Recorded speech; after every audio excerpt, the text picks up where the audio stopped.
بزوتنەوەی گۆڕان ببێت بە دامەزراوەیەکی ئەوتۆ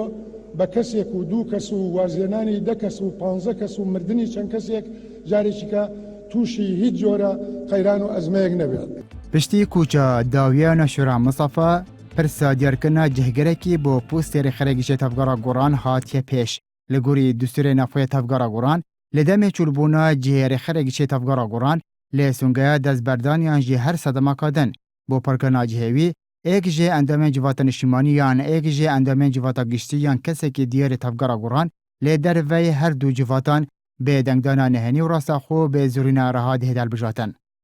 بەپێی دەستوری ناوخۆی بزوتنەوەی گۆڕان جڤاتی نیشتیمانی بەرزترین دەسەڵاتە لەناو ئەم بزوتنەوەی ئێمە و هەر پرسێک کە دێتە پێشەوە پرسی سیاسیە بۆ نمونە تایبەت بێ بە دۆخی سیاسی هەرێمی کوردستان و تایبەت بێ بە ناوخۆی بزوتنەوەی گۆڕان ئەبێ جڤاتی نیشتیمانی قەراری لەسەر با چونکە ئێمە لە کۆنگرە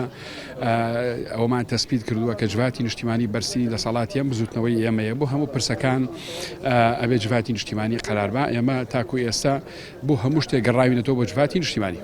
هەر لە گوری مادێ پازێ دستورێ نافخۆیە تەفگەڕا گۆڕان ئەگەر کەسێک لێ جارە ئێکەمە هەڵبژاتنە دەنگی پێتیف دەستخوانانی بوو جارە دووەمە هەڵبژاتنان بۆ ئێکەمین و دووەمین کەس کۆ زۆرینا دەنگان دەستخوانینە دووبارە هەڵبژاتن دێتەکردن وی دەمی بێ دەنگی زۆرینا سادە کەسێک دێت هەڵبژاتن دە حالاتێکیدا ئەگەر جیڤاتە نیشتیمانی نەکاری کەسێکی بۆ ڕێخەرە گشتی دیار بکات کۆنگرێ ناسەی دێتەگرێدان. بزوتنەوەی گۆڕان بزوتنەوەیەکی مەبدەئیە و کۆمەڵە پەیامی هەیە بزوتنەوەی کۆمپانیا و بەرژەوەندی و هێز و سەرباز و میدیای گەورە و زەبەلاح و ئەوانە نییە بەرژەوەندی نەوتیتیانیانی پێم وایە ئیدارەکردنی ئەو بابەتە ئەو مەلەفە زۆر قورس نابێت لە بزوتنەوەی گۆڕانە و واجباتی نیشتیمانی و برادرانی کە تا ئێستام 2 ساڵەکە بە دووری کاگنوشیوان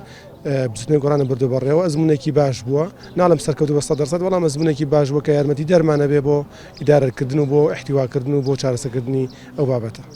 لە گوری دستورێ نافخۆیە تەفگەڕا گۆڕانە ڕێخەرە گشتی جێگرنینە ji ber vêyekê piştî nexweşketina nav şira Misafa û çûna wî bû dervey barmanca wergirtina çareseriya nûjdarî stafek lê civata niştimaniya tevgara goran karobarên goran rêvebirin. Niha piştî kûçiya dawiya rêxeregişê tevgara goran hawlatên Herêma Kurdistanê pisyarê dikin ta çend tevgara goran dikarîtin bi awayekî asan kesekî bû cihgirtina nav şira Misafa diyar biket.